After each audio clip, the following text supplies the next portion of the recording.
Hello, everybody. Welcome back to another episode of the Truth Defender podcast. We are the greatest country in the world, the great state of Texas, more specifically, deep in the heart of the Lone Star State, Dallas, Texas. I'm in for another episode. If you guys are catching us on YouTube and you aren't already a subscriber, please subscribe button for us, as well as giving us and hitting that bell icon. If you really like what we do on the show and you want to go ahead and share that with somebody, uh, whether that be your spouse, loved one, friend, colleagues, uh, the show link down below with them as well. If you guys are on the go and you want just on Spotify, Google, Apple Podcasts, as well as iHeartRadio at Truth Defender Podcast. If you have any questions for myself or our guests, as well as recommendations, you can shoot us an email at thetruthDefender1776 at gmail.com. Our next guest is Mr. John Russell. Mr. Russell has been an internationally known psychic for almost half a century, working with clients around the world. He has also been a featured guest on many popular radio shows, such as Coast to Coast, which we love. Recently, he's also filmed a pilot for the History Channel in which explored the assassination of President Abraham Lincoln. He's also been an avid motorcyclist for over 50 years, which is awesome. When he goes around the country on his motorcycle, John enjoys reading, painting, making, gardening, target shooting. I also partake in those ways as well, and fancies himself a fair chess player. Further ado, Mr. John Russell, how you doing, sir? I'm doing great, Paul. I appreciate you having me on. Really looking forward to it. You know, Texas is my old stomping grounds. I grew Oh, up over in San Angelo in West Texas. okay, yeah. So I'm Paso. That's where Okay. I was born and raised. But back in 2013, we made the trek out here. So that's where I've been ever since. So Yeah. yeah, so it's no plans on ever leaving. So I'll be here I hopefully. hear you. Yeah, so we want to kind of get it away in the short time that we have with you, but I see taking a look at here. So you also have two books that you've written, right? Is that right? So that's Yeah, correct. Writing with Ghosts and the Spirits of the Dead and A Knock in the Attic, True Ghost Stories and Other Spine-Chilling Paranormal Adventures. Right. And both of those books actually have websites of their own, but you can also find those on your own website as well, which was at johnrussell.net. Is that JohnRussell.net. And the okay? books are also available. You can get them at Amazon, Barnes& and Noble, Books A Million, and a bunch of little mom and pop independent stores online as well. Sure, sure. Okay, yeah. So we'll have all these links down in the show notes for anybody that wants to pick them up and to look at the websites. You also offers your services on there as well for Right. anybody that needs any kind of readings and such. Now you're gonna have to forgive me for not really kind of understanding what a medium and a psychic is, but I mean, obviously we've all heard Mhm. the word and medium. Can you kind of maybe go over kind of the differences and what else? Well, I guess the most strict definition of psychic would be somebody that can give somebody a reading, pick up on what's going on in their lives, predict their future for them, so on and so forth. So a psychic gift is tapping into that regard. And then by the other strict definition, a medium would be someone that communicates with the departed. And then it became popular to say that you were a psychic medium, like John Edward, for Mm, example. He, I right. think, popularized psychic medium. And I have always, Paul, been a psychic and a medium and exercised several other spiritual gifts as well. I think people segregate things too much and kind of divide things off too much and put too many labels on things and try and separate things out too much. And when I was growing up, when I was learning my gift and learning how to do these things, I didn't put any limitations on myself. I studied everything there was to study. I studied, the psychic gift, the mediumship.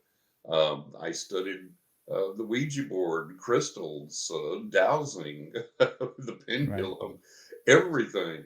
And it was just a matter of saying, okay, you know, the psychic gift has all these components to it. So you don't need to restrict yourself to just one thing or to call yourself a this or a that or whatever. It all comes under that umbrella. And, there's no reason to shut one thing off and say, well, I can't do that or can't pursue that or can't call myself that. You can open up and explore all of these avenues. And some you're going to be better at than others, obviously, but there's no reason to not explore as many things as possible. Right. And I've always been kind of interested. Oh, I guess one figures out that they're sensitive. Mhm. Do you just kind of realize one day that you're able to see things other people aren't, and like own that talent? I mean, Yeah. there's obviously, not that I'm aware of, but is there like a school, or is there like courses that people, I don't know Well, about you back you then, but can, now? yeah. There are some ways to study. The way that I studied when I became aware that I had my psychic gift was I grabbed everything that I could read. This is back before the internet, right? Because I'm 68 years old now, so I've been around this game a while. But Right. this is back when I was, 12 years old. I began to study every single thing that I could find, read everything that I could find, and watch all the TV shows, all the specials that had psychics and things on them. And it was my aim, my intent to train my gift and to get as good with it as I could, to find out what worked and what didn't, because I knew there were a lot of things that did not work and there were some things that did. And I wanted to hone in on that, be as accurate as I could, and so on and so forth. Um, One thing I did is, as far as formal training went, I've always loved the tarot cards because I'm an artist as well, and I love the artwork on the tarot cards. But I do believe they have an inherent divinatory value in and of themselves. And so I began to use tarot cards at a very early age. And there was an organization at the time called Tarot International, and they offered this certification of certified tarot master, which I attained. And back then, there wasn't anything like now where you pay money and you get something automatically or that type of thing. Back then, the way this worked was you had to study the tarot, and they had this extensive course, and they had these written tests that you had to take along the way and prove that you were acquiring this knowledge of the tarot, of the history of the tarot, of what the cards meant, the major and minor arcana, all the cards in the major and minor arcana, what their meanings were, and the various unique ways that they had of reading the cards and assigning meanings to some things. And then on top of that, you had to do, like, I can't remember if it was like 3 or 5 readings, but you had to do actual readings with people that would agree to evaluate your reading, to sign their names to the reading. They had actual forms that you filled out and sent in with these readings, and the people had to be willing to sign their real names and to evaluate your reading as to how good it was or wasn't. And so they evaluated you and tested you not only on the material they presented and your ability to absorb that and use that, but to translate that into real world readings and to see how accurate you were and how good you were with that based on the client feedback that you got then. And so that was when I got that degree, certified tarot master. And that was really the only formal thing that I did. The balance of it was just going to the other side and to the spirits, the guardians, the guides, and everything that had given me these gifts and enabled these gifts, and just ask them to train me and to show me things and to point me in the right direction. And then, like I say, with that, I read everything in the world I could get my hands on about religion, psychology, parapsychology, the psychic realm, the paranormal realm, everything I could find. And just a lot of intensive study. And I still do all these years later. You don't ever master anything, and there's always room to learn. Yeah, I bet it's always something new. Yeah. Um, it I guess back then it would have been like a lot harder and easier in a sense to get that kind of training, because obviously there's no internet and stuff like that, like you mentioned, but um, people were probably more willing to help out. I mean, I would think nowadays that it wouldn't be that way, like maybe for some advice or something. And because the internet is so prevalent nowadays and there's always people reaching out to them as well, they just kind of ignore you in a way. Well, I don't really have time. Right, Um, right. but I would think before they would be more willing to help Well, not only the internet. the time constraints, but ego. Yeah. You know, Yeah. you have to you have to deal with Oh people's yeah. egos, and they're convinced that they have the only right way to do things, or the only truth, or the only insight, or whatever. And there's a lot of ego competition, I think, out there in this because and used to back in the day. Um, you had writers and you had artists and you had psychics and you had musicians and whatever. Nowadays, everybody is an artist or a psychic or a musician or a this or Hmm. that or whatever. Yeah. And it's really frustrating because there's this plethora of nonsense out there because everybody thinks that if they get a deck of tarot cards and read the little booklet that comes with it, now I'm a psychic. I can give readings, and it's not that easy. It's not that way.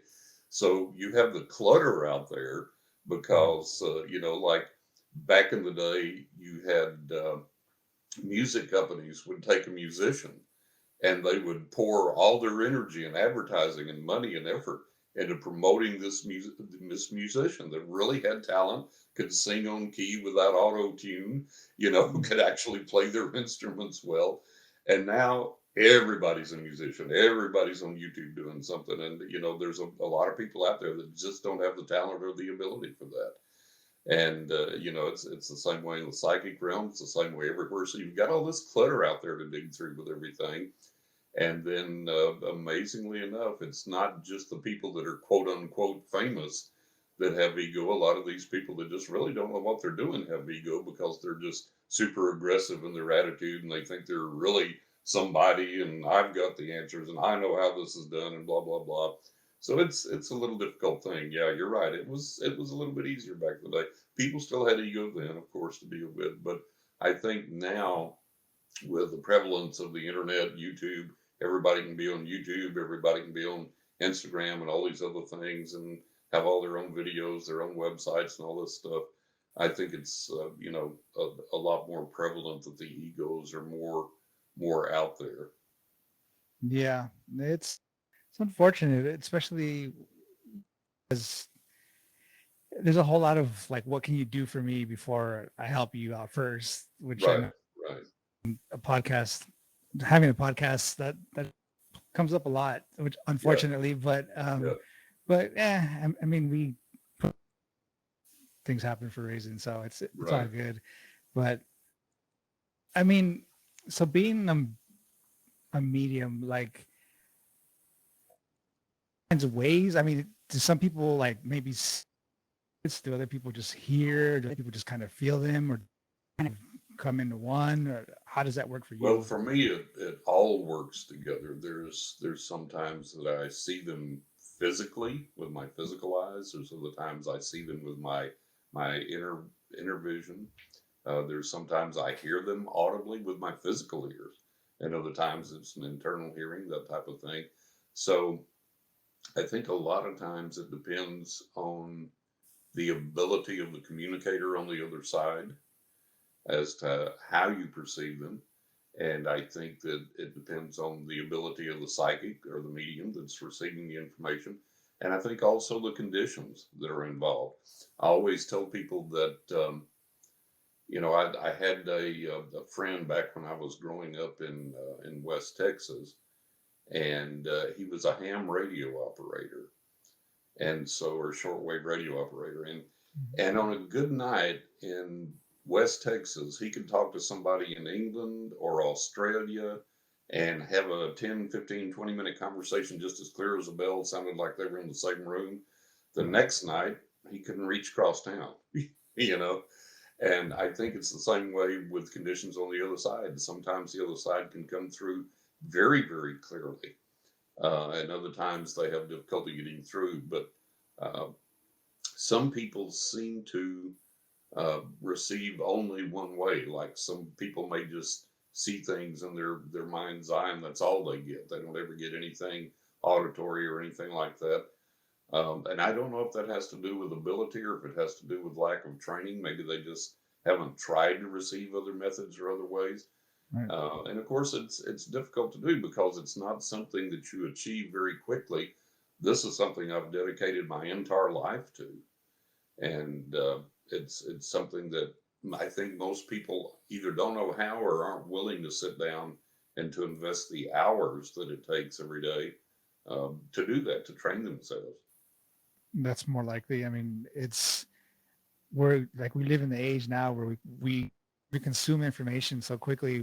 We want that like 30-second Right clip, now, yeah, 20-second clip. We don't want to be sitting down for more than 10-15 minutes. um exactly. it's it's one of like the harder parts of, maybe doing like a show, like a long form. You trying to pull people in, but they, once they get past like that first minute and they realize that they don't Attention want to be span. here, yeah. Yep. So it's like I can understand, like in my day job, there's a lot of things that I have to be studying on my own, and I just don't want to. If it's not something that I can now, and like give me the information now, like I have to Right. take a course 30 hours long, and I'm dreading doing that. So but Yeah, a it's lot gonna has have to. changed from the old days, and Yeah, it's one of the rough. things that comes about, and this affects the paranormal realm, the psychic realm, is I remember when I went to school, when I was in elementary school, they taught reading comprehension.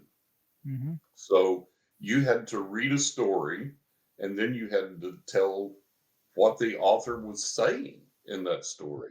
Did you comprehend what the author was conveying, what he got across, and so on and so forth? And it astonishes me now that people can read something, they don't understand it, they hear something, they misconstrue it, misinterpret it, and a lot of that happens in the psychic and the paranormal realm as well. People will misinterpret things. Um, an example of that, I'll give you two funny examples. One from a reading, and then one from a paranormal investigation that I did. And in the reading I did, I told this woman, I said, "Man," I said, "there's been a lot of disharmony in your home lately." Mm. And she said, "Oh, no, no, that's not right." She said, "My dishes are washed every day, my beds are made, my house is clean." And so, but boy, my husband has been a bear lately. And so her, interpretation of disharmony was clutter in the home instead of understanding it as, well, yeah, your husband's been a bear lately. There's disharmony in the home. Right. So a lot of times in readings, you have to clarify things like really, really simply and over again for people to get them sometimes. And then the other misinterpretation that came about that was kind of funny was when I was doing the paranormal investigation. This lady came to me and she said, I have to talk to you when you've got a break in the filming. I have to tell you about this ghost tried to kill me. I said, "No ghost tried to kill you." She said, "Yeah, yeah, this ghost tried to kill me." And I was like, "Okay, whatever." So we get to a break in the filming, and I take her into a room where we can talk privately. And she said, "I was in my kitchen and the cupboard door opened by itself, and this dish flew off the shelf, flew clear across the room, hit the wall beside me, and shattered into a jillion pieces and fell to the floor. This ghost tried to kill me." I said, "The ghost wasn't trying to kill you." I said, "If the ghost was trying to kill you, you'd be dead." I said, "What happened was, and what I perceived," and I told her this, I said, "Look, I perceive that the other side has been trying to get close to you and give you information, guide you, help you develop your intuition. And there are some things that you need to know that they want to communicate with you directly. And this is an ongoing process that you need in your life. And you haven't been receptive to this. You've been ignoring this." And so finally, it's like they're so frustrated that it's like, "Okay, ignore this. You can't ignore this happening." And of course, she misinterpreted it as something dangerous, which it wasn't. But that's the other thing that we face in comprehension in the paranormal realm is something will happen, and our knee-jerk response is it's satanic, it's demonic, it's dangerous, it's evil, it's going to harm me, or whatever. And that's our knee-jerk response. That comes usually from our upbringing, and it's usually from our religious upbringing. So, like for example, in Christianity and the Bible is full of supernatural stuff, but it's got the stamp of approval of the Bible, right? So anything outside of that, though, the default position for people is it's got to be demonic or evil or satanic or dangerous or whatever. And so there becomes that misconception. And it's really great that over the years, as I've done readings for people, counsel with people, and now with my books, people are telling me that, hey, thank you for opening my eyes to the fact that the other side isn't this big, scary, dangerous thing, that there are very positive experiences there and helpful things and helpful guidance there and protection there. And thank you for opening my eyes to that. So that's what I've always tried to do for people. Right. So it would seem to me like, is it something that can be switched? And is there like certain times where you're more open or certain times where you can shut it down? Because I would think that I've always wondered, like, if it's something that's just on a, Hmm. they like bug you while you're sleeping at night or Oh, stuff they like, do. yeah, Yeah, they yeah. do. Yeah, this my gift works. It runs 24 hours a day. It never shuts off ever since I was a kid and became aware that I had it when I was about 6. It runs 24 hours a day, never shuts down. There are times that I will defocus to pay more attention to something else. But if they really, really, really need to get through to me for something, they can bring my attention back to them. They can bring my focus back to them. But it's always on, and yeah, they do disturb me at night sometimes. They do need to communicate or want to communicate at night or whatever, and will sometimes wake me up for that purpose, or sometimes wake me up just making noise, moving things in the Yeah. house or making noises in the house, turning radios on or off or something like that. So that does happen. So, but it's always on. It's always there. And are they aware that you're someone they can speak to? Like, are they attracted to you somehow, or like, Yeah. or do they just find that you're the only one that pays attention to them and they're just Well, no, there? I've always been a portal and a magnet for paranormal experiences and for psychic experiences and for those on the other side. And wherever I go, I always activate whatever presences or spirits might be there, anyways, to a higher state of being, a higher state of manifestation. And I always tell people, I said, people are always, oh, I'd love to experience that. And I said, be careful what you ask for, because if you hang around with me, you're going to have some of these experiences. And most of the time, people that say they want it and they're ready for it, it scares them to death. They're out of there. Like I had this one friend of mine, and I was showing him something that I could do, and I learned this when I was a teenager. And I had a friend over, and we were fixing to go out and run around, and I was getting ready, and I had my little transistor radio on, little plug-in radio in my room there. We were listening to music as I was getting ready to go with him. And I walked in front of the radio and it went off the air. And I moved and it came back on. And then I walked in front of it and went off the air. And he goes, "What are you doing?" And I said, "Well, doesn't that happen to everybody?" And he's like, "No." And I said, "Well, you come here and stand where I stood." He stood where I stood. And the radio kept playing. He moved over and I stood there and the radio went off. So I discovered that sometimes I had that ability to block these signals. So years later, now I'm in my 30s or whatever, almost approaching 40. And this friend of mine came in the house and I had the radio playing. And I said, "Hey, watch this." And I went and stood in front of the radio and it went off the air. And I moved and it came back on. And this friend I was staying with at the time, I'd sold my house and was staying with a buddy of mine. And there was shag carpet in the bedroom. And so I said, "Go put your feet right where I stood and see what happens." And he stood there and the radio kept playing. And I moved, he moved, and I went back and the radio went off the air. And my friend ran out of the house, literally ran out of the house. He was so freaked out by it. So it's like, Yeah. be careful what you ask for. You might get it. Yeah.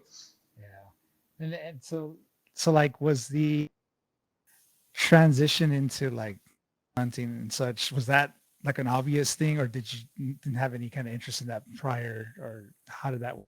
No, it was always an interest to me, and that was because the physical paranormal manifestations began in my life when I was a child, and these were things. I mean, they occurred on the physical realm, and a lot of other people witnessed them and experienced them as well. These weren't things that I daydreamed or dreamed or meditated or envisioned or hallucinated. They were actual physical manifestations. Yep. And to date, I've had well over 1,000. And a lot of times we've filmed them, we've got them on audio, we've got them in video, we've got them in photographs and things. Other people have seen them and experienced them. But it was something that fascinated me because I wanted to find out who on the other side was producing this and what the communication meant, what it was, and how much I could learn from that. And from there, the logical progression then was to do the paranormal investigations. When somebody said, "Oh, I have this happening or that happening or whatever," I wanted to go and examine it and see if it was real. Number one, and then try and figure out who was there, who was communicating, what the purpose was. And that should be the goal of all paranormal communications, really, Paul, is that, people go and they put out a REM pod or they do some EVP or they do this, do that, and they capture something, evidence of something, but that's all they've done. They don't know who's manifesting it. They don't know why they're manifesting it. They don't know what they're trying to communicate. And that should be the real goal of all paranormal investigation, which takes either a good psychic, good medium, or whatever, somebody that communicate with those spirits and say, okay, why are you here? What are you communicating? What's the purpose? What can we do for you? What can you do for us? What's the interaction? Right. And so, I mean, obviously, you've been you've been taken all over the country with your work. Now, do you specifically, I guess, go on rides to investigate ghosts, or were most of those just you were on rides anyways, and you just might as well show up and investigate like Right. there? How did Well, that? with my motorcycle, these paranormal occurrences that I wrote my first book about, those happened all of a sudden in this really strange abundance while I was riding my motorcycle, and they were specific to most of those trips that I took wherever they were, and so I had to collect those and put them together in a book because they were so compelling. But I've done both. I've deliberately gone places to investigate specific locales, and many times have been requested to come to a place to investigate it specifically. And then other times it's just wherever I'm at, something pops up, and it's like, oh, okay, let's see what's going on here. So a Mhm. little bit of both, actually. Yeah, it's so it would kind of be, I guess, a blessing and a curse in a way. Obviously, you might have come across things that you wish you hadn't seen, but is it more, I guess, on the tragic side, or do you get a lot of happy stories, happy endings, or that whole I kind of think breakdown part? mostly positive communications, but there are things, of course, that I pick up that are on the tragic side, because we live in a difficult world, and Mm. horrible things happen. We have murders and we have terrible accidents and all these types of things, and so of course that's communicated to me, and sometimes it's just people on the other side wanting you to know their story, wanting you to know what happened, and kind of achieve, I guess, some closure for themselves that way. And then other times there are horrific incidents that are so terrible that they leave an imprint in the atmosphere and just kind of replay there over and over again. And you can pick those up because they were so horrific. So there's a wide variety of things that are like that. How would, I guess, maybe you show up to a place, and a spirit on the other side comes to you, and sorry, and things like that. Like, does that just kind of end up with you, and how would you be able to track down, I guess, relatives or even stuff like? Right. Is that kind of a weird thing? Well, sometimes I am able to, and a lot of times, I'll give you one example that I write about in my second book, A Knock in the Attic. There was a haunted horse barn that the people wanted me to come and investigate, and the people that were there, the stable masters and everything, were conversant with the history of the area and knew enough of the history of the area that when I picked up on things, they could validate them. So I got names from the past that they were able to validate. I got things that occurred from the past on that land and in that stable that they were able to validate. And so that's my preference is trying to have family or people there that can validate things or that we can pass things on to and make some sense out of things, rather than just me getting the story by myself. But sometimes I do. Sometimes spirits just come to me and it's just communication for me. But then again, other times, like with the first book, Writing the Ghost, Angels, and the Spirits of the Dead, I knew I had to take those experiences and those communications and not keep them for myself, but to make them available to a wider audience, because I learned a lot of things from them, and I wanted other people to enjoy the experience, to learn what they could from it, and I wanted to disseminate that knowledge out there for everybody. So that's always kind of been a desire of mine, is not to keep things to myself, but to find ways to disseminate it somehow. And now that I've written these two books and I'm writing a third now, that's been a real joy of mine, is to be able to get these experiences out there for people, and they can say, okay, I'm learning something from this. It's not only entertaining, but I'm really getting some good information here. I'm really learning something that I can apply. Yeah, it would be kind of rough for me to say, like, I go on vacation or something and I don't know anybody, and then a spirit comes to you and asks for help, and you're just like, well, I don't or like I don't know this area, I don't know how to help you out. That would just kind of sit with. I mean, do you have like stories like that where there was just no way to help out sit with them forever? No, it's always been possible for me to find some way to help a spirit to closure of some type, Right. or some type of meaningful communication or interaction or whatever. And I have to say here that I don't buy the theory. You hear people say that spirits are earthbound, or that they haven't Mm. crossed over to the other side, or they need to be sent to the light or whatever. And I don't buy that. For one thing, if you are dead, if you're out of your physical body, you know it. You're on the other side. You've crossed over. You're there. So you don't have to be sent there. You're there. And Right. as far as spirits being earthbound or whatever, we have to remember that as a person crosses over, they're retaining their memory, their personality, their will, their volition, their aims, their focus, their belief systems, and so on and so forth. So they're going to continue to make decisions as to, well, I'm going to hang around the old farm here for a while, or I'm going to hang around my daughter's house and watch over her and try and protect her, and communicate that I'm still here or whatever. So it's not an earthbound situation. It's that person making a decision to be someplace, and, Mm. however long they're going to hang around there. Now, we see sometimes some stories, playing out supposedly where, the spirit of that spirit believes they're trapped there, or this or that or whatever. And I'm not real sure about that. I'm not really uh, too keen on that, for the simple reason that, for one thing, we don't close portals, we don't dismiss spirits, we don't send spirits away. That's a fallacy. It doesn't happen. Right. And I've got a lot of evidence for that. And the I think that a lot of times the spirits on the other side are either messing with us, or we're misinterpreting what's happening, or whatever. I don't know. But all I know is that there are, like, for an example, I was on a podcast the other day, and the host and I were talking about what is it, the Queen Mary that's so haunted, right, Mm. out in California. Right. And there's supposed to be this little girl by the pool, this little ghost girl by the pool on the ship or whatever.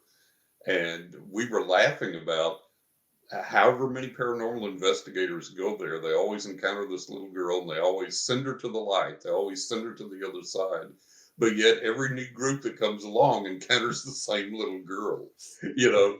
So maybe somebody on the other side has his sense of humor and gets a kick out of, messing with us or whatever. Or maybe it's just, hey, this is my 15 minutes of fame again. I'm getting to show up and interact with the ghost hunters again or whatever. So I think there's a lot of that that goes on.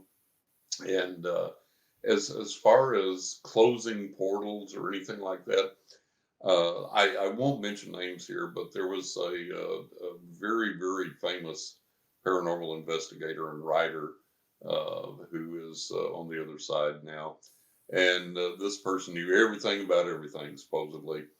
And a a friend of ours who was a psychic teamed up with this person, and together they investigated this case in New York where they went and supposedly got rid of all the spiritual activity, closed the portals, assured the people nothing was going to happen again, and so on and so forth. Now, the neat thing was, I found this book that was written by the people that own that house that were experiencing these things.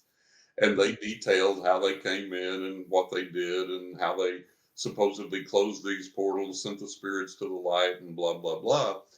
And not only did they not close the portals and get rid of the spirits, the activity actually intensified. And that was according to the owners of the house. So most of the time, I have never known of any successful quote unquote exorcism or portal closing or anything like that. I've never known of that ever. 9 times out of 10, if it does anything at all, it makes the activity worse. And so my advice to all the people that are experiencing anything or a little confused about what to do, I tell them, I say, look, make friends with the spirits. Treat them with respect, treat them with kindness, ask them what they want. Like this one lady, I'll give you a funny example.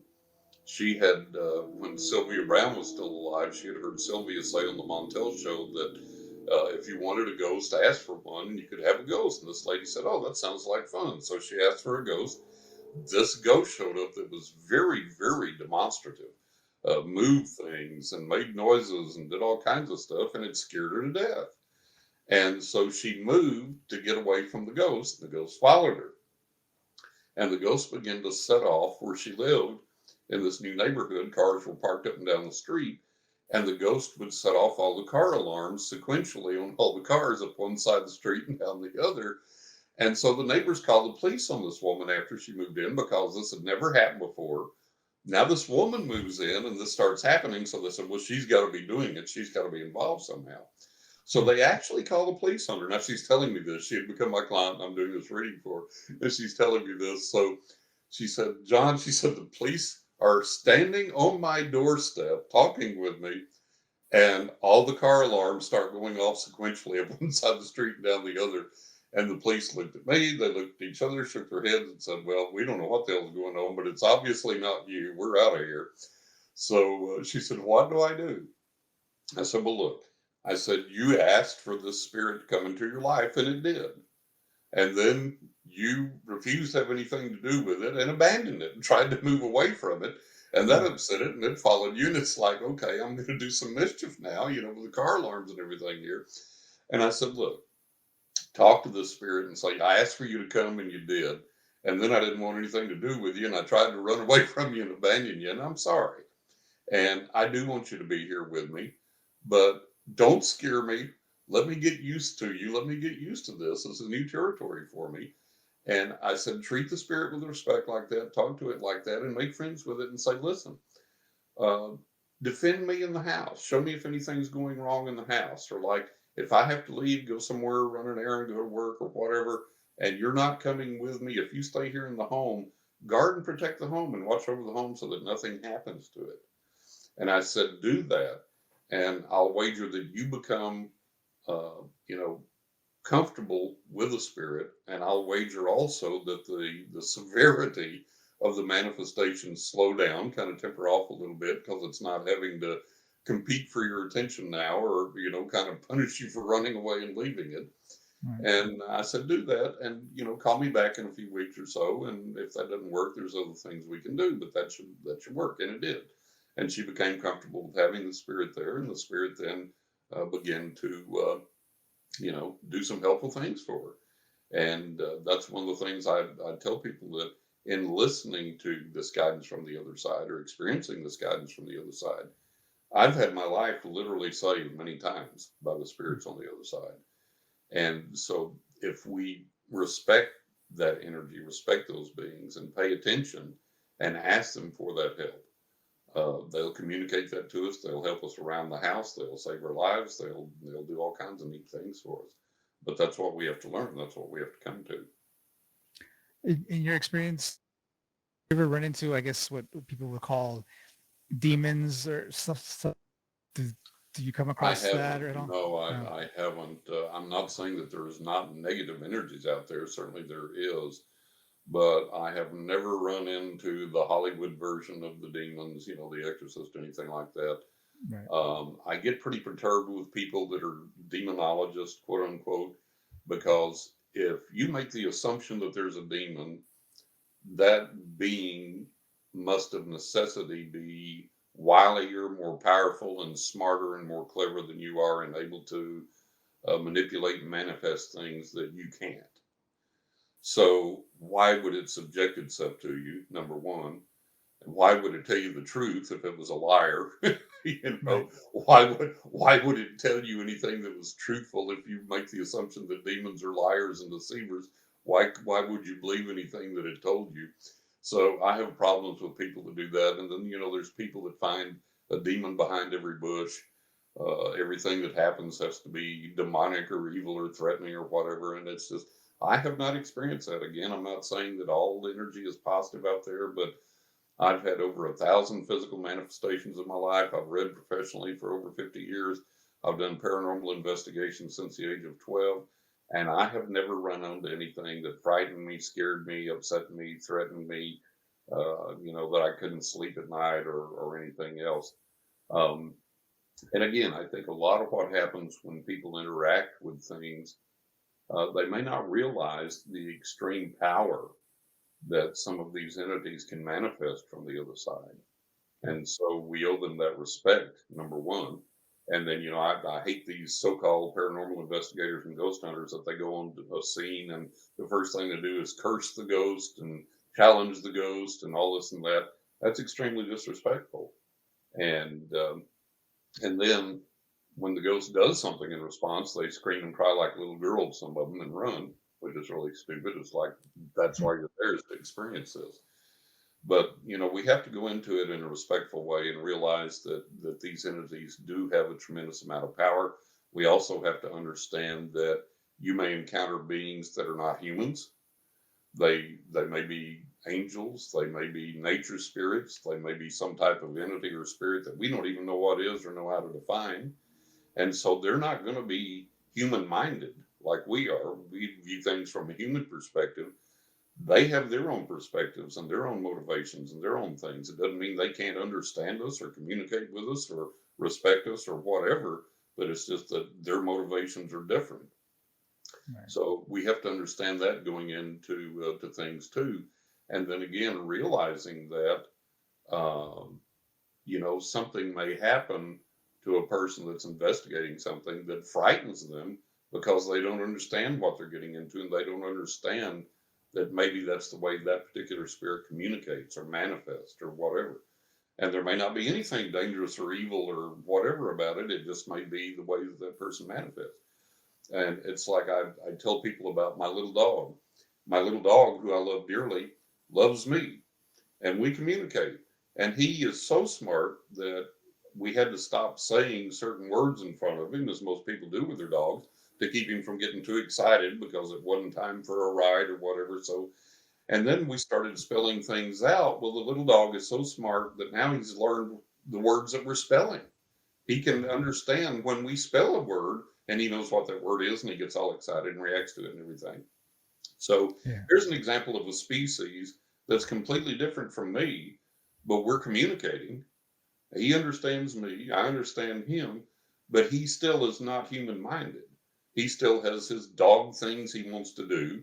And when we go outside to exercise or play or whatever, he has certain focuses and things that mean something to him that just, leave me baffled, but it makes perfect sense to him.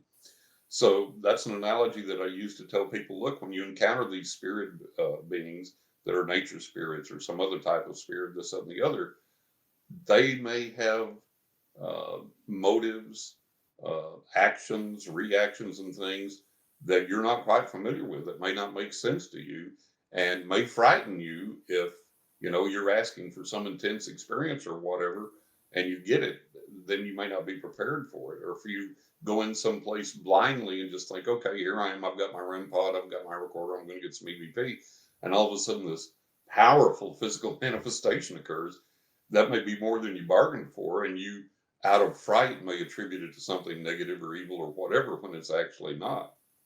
Right. And I think that, like, on Skinwalker Ranch, they're getting a lot of manifestations there. And I think that some of this, I tweeted Brandon Fugel, the owner of the ranch. I told him, I said, you've got some bad neighborhoods on the ranch. Just like here in your town, my town, there's neighborhoods you don't go into, right? Right. And there are neighborhoods there that you have to approach with extreme caution and be very respectful of the beings and the entities there, because they're more powerful than you are, and they don't have to acquiesce to anything that you want them to do, and they may not welcome your intrusion there. And then you've got good neighborhoods on the ranch where you can get away with a little bit more or whatever, and this and the others. So I think it's that way in all the spiritual realm. We kind of have to learn where we're welcome, where we're not, and treat things accordingly. It's interesting that you mentioned, ways that spirits are able to communicate. So I guess what we would call poltergeist, would that be like one way that they'd only be able to communicate, just, trying to get your attention by moving Right. things and such? And for a lot of people, obviously they'd be crapping their pants, but that's Right. just how, they, That's just how they communicate. Exactly yeah, right. yeah. And it's like with me, excuse me, like I said, I've had over 1,000 of these experiences, and they still continue. They happen almost daily with me. And the other day, I was sitting here, and I had a stack of quarters that was evenly stacked on my desk. And as I was sitting there doing something, the one quarter slipped off and fell to the desk. And I said, "Hi, guys." And then another quarter slipped off and landed exactly perfectly on top of that, like you just picked it up and placed it there. And then I swiveled over to my other desk where I'm at now on the microphone here. And from behind me, I hear a clink, and another quarter had pushed off the top of the pile and landed exactly perfectly on the little stack that was developing. And for that to have happened, the spirits had to do that, because when I bent the stack of quarters over to where they were leaning at an angle, I had to pound on the desk with my fist several times to even make one move or fall off or make the stack fall or whatever.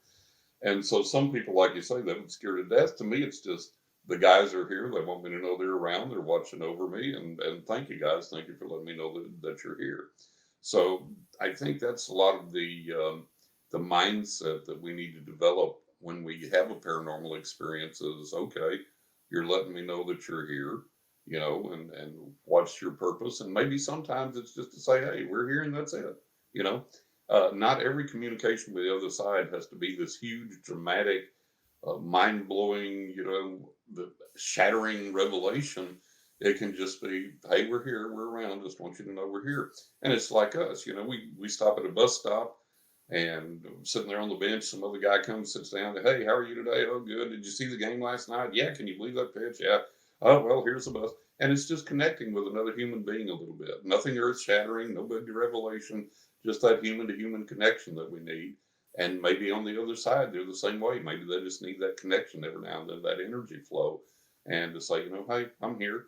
Just want you to know I'm here, and just have a little interaction with you. And sometimes it can be as simple as that. Yeah. It's definitely, I never that way, maybe it's just not that they're trying to scare you. It's just, that's the only way they can get across to you. And, Right. for us that have never experienced anything like that, I mean, I think I've had some instances when I was younger, and obviously they say that when kids are younger, they're more sensitive, and as they get Yeah. older, um, I had a few instances when I was younger, in this around the same time, and Mm-hmm. then after that, I just never saw anything ever again. But Yeah. I guess so. When people come to you, is it more of like a dad or my mom or somebody died and we want to get in contact with them, or uh, what is like the more, I guess, communication that you get from people wanting Yeah. your services? Well, it's everything. It's like, health, career, Mm. love life, romance, people on the other side, just about every situation you can imagine. The funniest thing, though, Paul, is that when 911 happened, I expected to get all these calls, is this the end of the world? Is this it or Mm. whatever? And nothing. It was business as usual. It's like, is my boyfriend cheating? Am I going to get this job? How is my health? It was just business as usual. And it kind of astonished me. It really did. I was like, I was expecting all these people to say, hey, is this it? Is this the end of the world? And, then COVID came along and now the war in Ukraine and everything. And I'm still waiting for those, hey, is it the end of the world calls? And they just don't come. It's still pretty much business as usual. Every now and then somebody will ask about my insights about, the war, about Putin or this, that, and the other, or what I perceive psychically about COVID or whatever. But for the most part, it's just maintain business as usual. Yeah, and that was one of the other things that I was going to ask you. Do is if certain world events trip more than others. Like you mentioned, 9/11. You were waiting, but nothing Mm-hmm. happened. And the war and all this stuff. Like, have you? I mean, obviously you gave some responses there, but has there been other, I guess, kind of world events that have triggered more from people, or is it just not like really a big deal? It seems like it's not really a big deal. It's kind of strange. And I don't know, maybe it's just me. Maybe other psychics get those kinds of calls. I don't know, but I never really have. And I think that when people call me, they're not so much concerned about out there as they are me. You know, Right. my health and my issues and my family and my job and my career needs and everything else.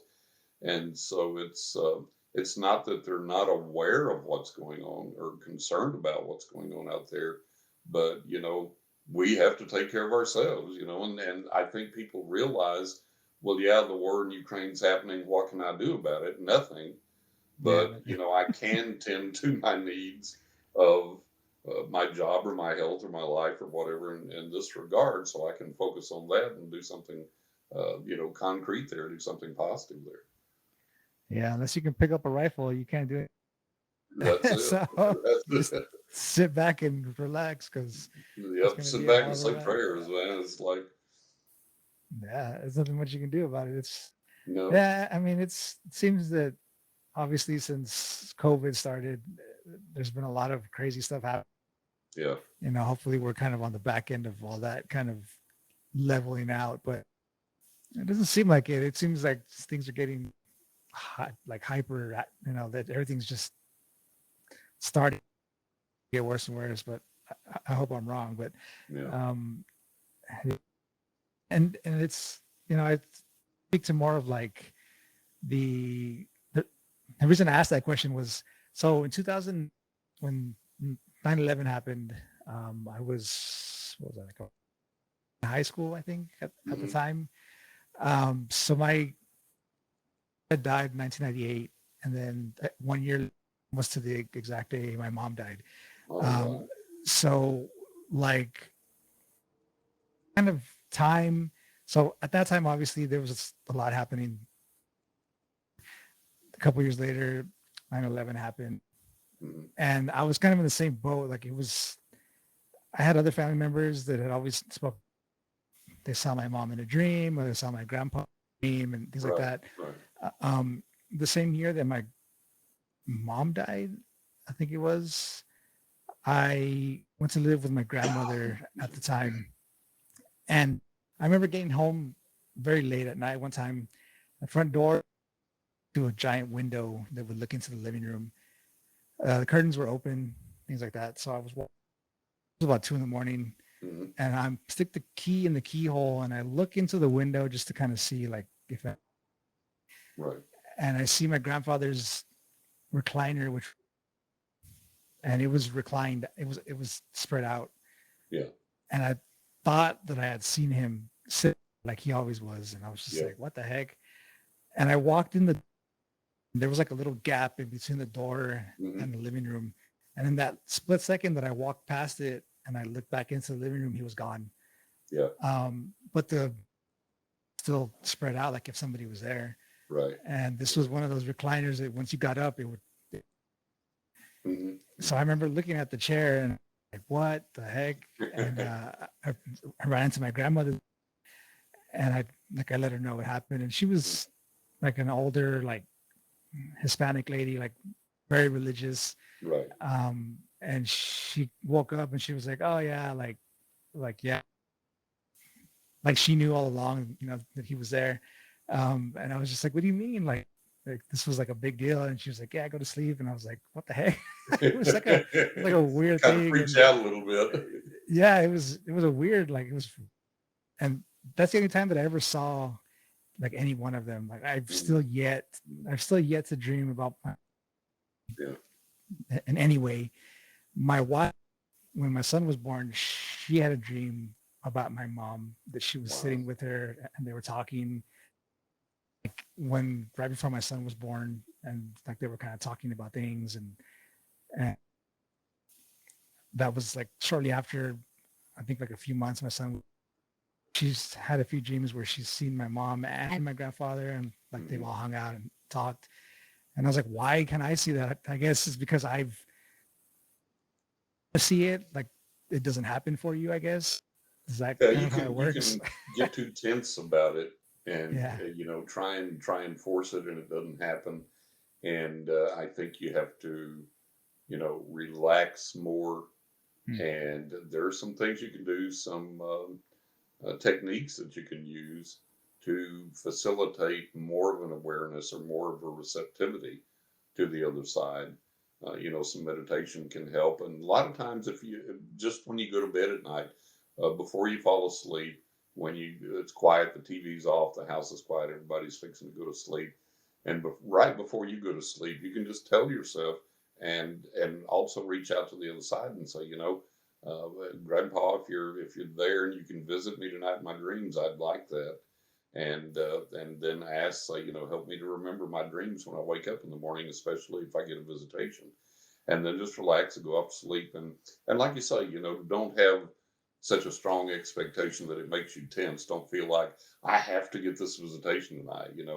That makes you too tense. And the key to receptivity is relaxation, and being open and receptive, and just be receptive to whatever happens. You can ask for those specific things and ask for specific visitations, but be receptive to whatever comes, and then that may open the door to more, and it may eventually open the door to those specific visitations that you want. Right. Yeah. It was kind of a weird, I guess early on, I had always wanted to happen. Hmm. Not so much when my grandfather died, but obviously afterwards when my mom died, it was kind of more like I wanted to see. Right, At the right. time, I was like 13, 14 years old, so I didn't kind of understand like the whole thing yet. But um, yeah, it was definitely a weird thing. It's super odd that my wife, well, like all these years later, I mean, this was about, my son is 8 now, so just right before he was born, like 2013 or so, right before then, 2013 was when my wife, or still, but she had never seen my mom like in pictures, never Hmm. seen my grandfather ever. She didn't know them. Right, I met her overseas, so like she found me and my family or anything, right, right. but she like had a dream. And my mom, when we were talking about it, she was like, yeah, well, I saw this lady, and like she said, I was like, you describe her to me. And she's like, yeah, she had like a big, like real long and really curly and red hair. And that was exactly, like this huge hairdo, Right, and it was real curly and it was red hair. And, she right, had this like, talking, and she was like this cool biker chick, and, it was just like that. And it was, right, right. and I was like, yeah, that's exactly who she is. And she's like, Yeah, yeah, well, I had a dream about her. And I was like, what the heck? I've never had a dream about her ever. yeah. So that thing, but yeah, It's one thing that we don't always understand too is that sometimes people that we would think would come through to us, especially direct relatives like that. Sometimes for some reason either can't or won't, and they do come through to other people. And I can't help but wonder too, Paul, if somewhere along the way you haven't kind of pushed that part of yourself aside that receives that out of a little bit of, you know, it may be a little uncomfortable or may have been a little scary to you in the past, and to open up to that, is maybe a little frightening to you. And so I think the more comfortable you get with that idea, and that's why I say, when you do these requests at night before you go to sleep or when you meditate or whatever, be open and receptive to whatever happens without being frightened of it, and just experience it for what it is, and let that lead you, to deeper things, deeper experiences. And you have to kind of reopen that part of your mind that can receive those messages and those visitations from your family. Right. Yeah. It's there's a whole bunch of things that I've been wanting to try as far Yeah. as, you know, kind of being more open and receptive towards things like that. And we still have like a bucket list of I always wanted to do like out of body experiences and stuff like that. So I Right. don't know about if I'll ever get that far. I think I've been like on the verge of it a few times and Right. bring Right. myself to like let myself go. Yeah. And so maybe one, I don't know. I It hear seems a you. little more Scary. scary. Yeah. Yeah, yeah, absolutely. Mr. Russell, as we kind of wind down here, can you go ahead and let everybody know where they can find your books once again? Have any emails or places where they can get services as well? Yeah, absolutely. If they want to get a reading, they can go to johnrussell.net, and it's two S's, two L's, and Russell, johnrussell.net. And that's my main website for my psychic readings and everything. But also there, when you load the site, there's a picture of me, and on either side of the picture are the covers of my books, and you can click on those. It'll take you straight to Amazon. You can buy them there. But if you just want to read more about the books themselves before you buy them, get a little idea of what they're about, you can go to writingwithghosts.net or aknockintheattic.net. And again, that's just strictly for the books. And then there's a lot of links on both of the books pages where you can buy at Amazon, Barnes and Noble, Books a Million, a lot of the independent stores on the internet. And then, like I say, for a reading, find out more about me or to get a reading, schedule a reading, go to johnrussell.net, and all the contact information you need is there. Yeah, and we'll have all the links in the show notes down below as well for everybody that wants to go ahead and they can do that, as well as the direct links to the books, so everybody can pick one of those up. I'm still waiting actually for the Writing with Ghosts book. I got that through Amazon, so something going on with them, but waiting Terrific. for the book. Terrific. Well, Yeah, I so appreciate you getting it. I hope you really enjoy it. And I think you will. I think it'll be eye opening. The books are really unique. And I mean, every writer tries to say that, but I had an editor and publisher in the industry tell me, he said, man, he said, there is absolutely nothing like this out there. He said, this is totally unique. And they really are. It's the people that have read them said, man, I've read paranormal books, psychic books my entire life. I've never read anything like these. So I think that everybody's going to find them to be entertaining and informative. actually we can speak to that here. I'm looking at the site for the books now, and obviously the great George Norrie left great well, Yeah. and he Yeah. quotes John's books, unique perspective on the psychic and paranormal realms. Fans of true ghost stories will be entertained, ranging from UFO encounters to guardian agents that proved to be life-saving. So it's obviously unique in his eyes, which is a great. Yeah. So yeah, we'll have all the links to the books down below for so everybody can go ahead and check those out. And I'll be waiting for mine to go ahead and read that, and then we'll go from there. But Outstanding. yeah, Mr. Russell, I really appreciate your time, sir. I really appreciate you jumping with us as well, and we had a Oh, great I've time. enjoyed it, Paul. I appreciate the invite. We've had a great time, and we'll have to do it again down the road. Absolutely, we'll have you back on as well. Hopefully, not too far off in the future. Yeah. Yeah, absolutely. Thank you, sir. For everybody else, I really appreciate you guys stopping in for another episode. Obviously, if you guys, like I mentioned before, and you aren't already a subscriber, and for a lot of you, podcast. That seems to be the case. So I think about 90 people that come by and check out the episodes aren't subscribers. So you guys are stopping in, please consider hitting that subscribe button, as well as turn on that bell icon and go ahead and share the episode and the show with a friend, whether that be on Spotify, Rumble, which is the other spot where we're on, where you guys can find us, whether that be on YouTube as well. Go ahead and do that for out. If you guys are on the go, like I mentioned, you guys can catch us on Spotify, Google Podcasts, Apple Podcasts, as well as iHeartRadio at and if you have any questions for myself or a guest, obviously you can shoot us an email over at thetruthDefender1770 email.com. We'll be back on Saturday, the 23rd with Reverend Bill Bean, seeing the Mandela Effect. And on the 25th of next week, we will be back with, so he'll be back on as well. Back by popular demand. It's been a couple years, so he's for us. Yeah, but everybody else, thanks for stopping in. Everybody stay safe out there. Most of all, stay frosty. Perfect.